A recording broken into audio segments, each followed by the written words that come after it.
Larry Nichols is our guest. Mr. Nichols is a man that I've grown to respect. He was a former member of the Bill and Hillary Clinton kitchen cabinet, if you will. He has a very rich history with respect to time with the Clintons. Mr. Nichols really knows where the bodies are buried. He's had a change of heart, of faith, he's a changed man, and he's now wants to tell the story of the Clintons. But more importantly, he wants to explain to everyone why it's important today and what we need to do to fight this machinery that is bearing down upon us. Ladies and gentlemen, Mr. Nichols is somewhat a little bit, not feeling too well right now, so I want you to keep him in your prayers.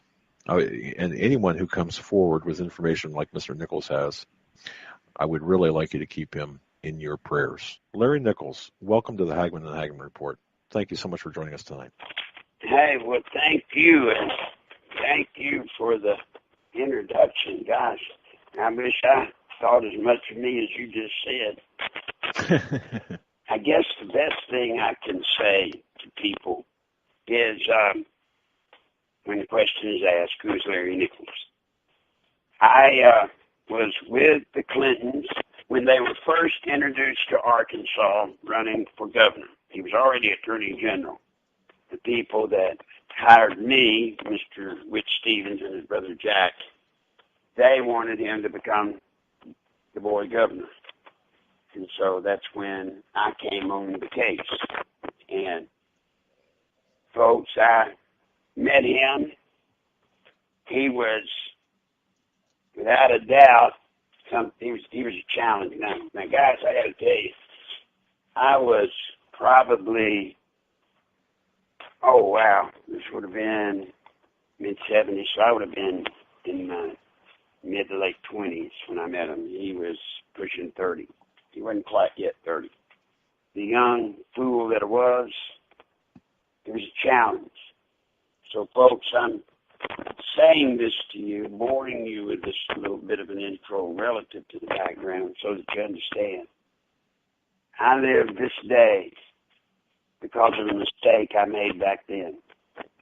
I am living proof to anyone that be careful what you do today because it may come back and haunt you later in life. So be careful what you do.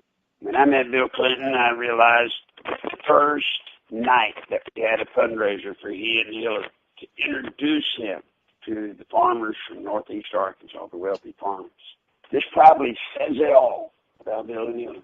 We had the fundraiser scheduled for that night at 8 o'clock. Bill got there about 7:30. Literally from the moment he got to the restaurant, y'all, I would turn around, he would be gone. And waitresses would come up to me and say, would you please get him off of us?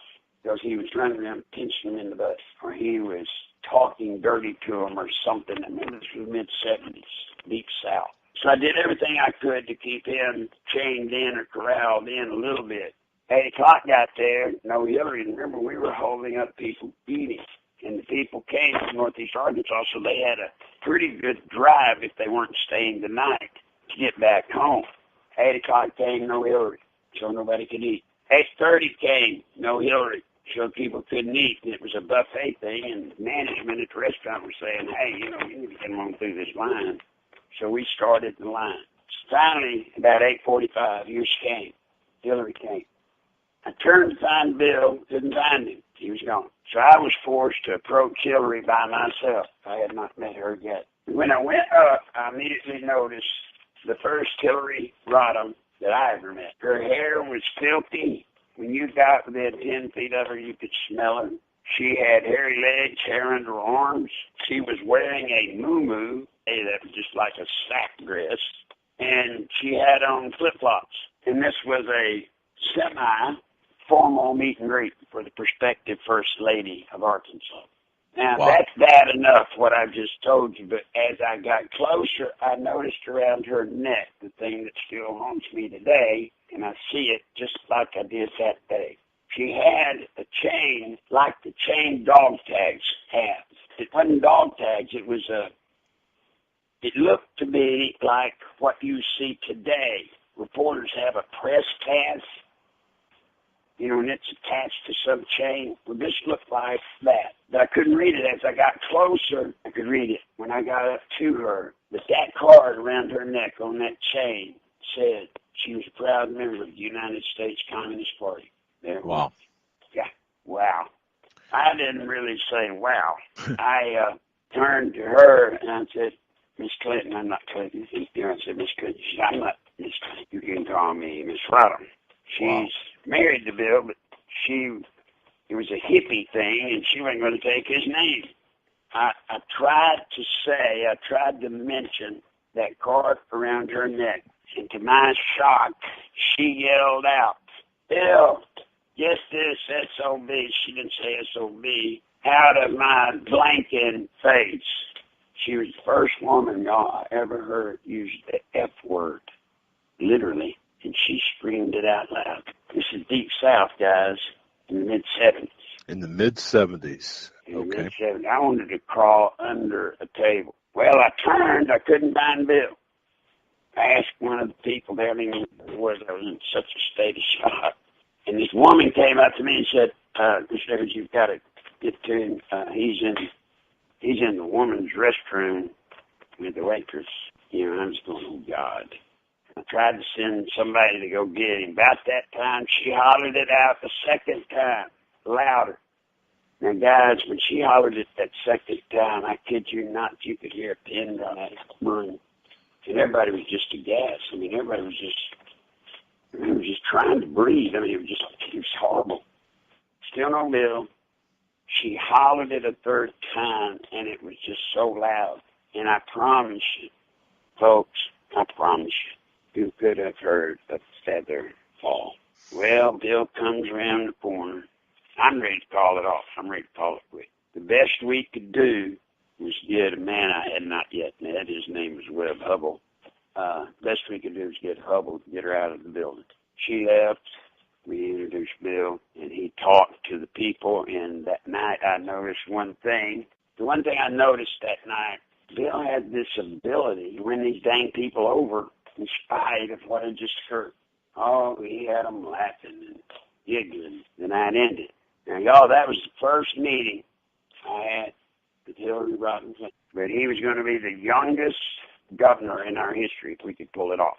And I want everybody in this audience to see as best you can that visual. That's why I hope I painted as good a picture with words as I can. And I was told that night by Bill that she hated bathing. She hated taking baths. Oh. Bill told me. Wow. Because I thought she had been doing something and just had failed to take a bath and just got there in the nick of time. And please don't let her come like that anymore. So she don't like to take baths. And she didn't think it was necessary for her to have to shave her legs and her underarms. Men didn't. Now, that's the first visual I want y'all to remember of Hillary Rodham, who became Hillary Rodham Clinton. The next thing I want y'all to visualize, most of y'all saw it or have seen it, and that is Hillary in the Benghazi hearing when, basically, I'm paraphrasing, she said about 4 people that had died, what difference does it make they're dead? Yes. The way she said that, the coldness in which she said that is Hillary. That, Doug, is the Hillary I knew every day during the 10 so years that I was with him. Every day, that was the Hillary. She was the coldest woman. She was probably the coldest individual I had ever been around. She did not believe in the art of, just getting along. She didn't. With all due respect, people have accused us of, misleading Americans. I can say I would recommend highly. It is our job to do everything we can to kill some Americans. They attacked, they killed our people. There are questions being raised. Now, was information developing, understanding what was going on? Would we reach conclusions later that weren't reached initially? Because even today, what difference at this point does it make? The fact is, it is our job to kill some Americans. With all due respect,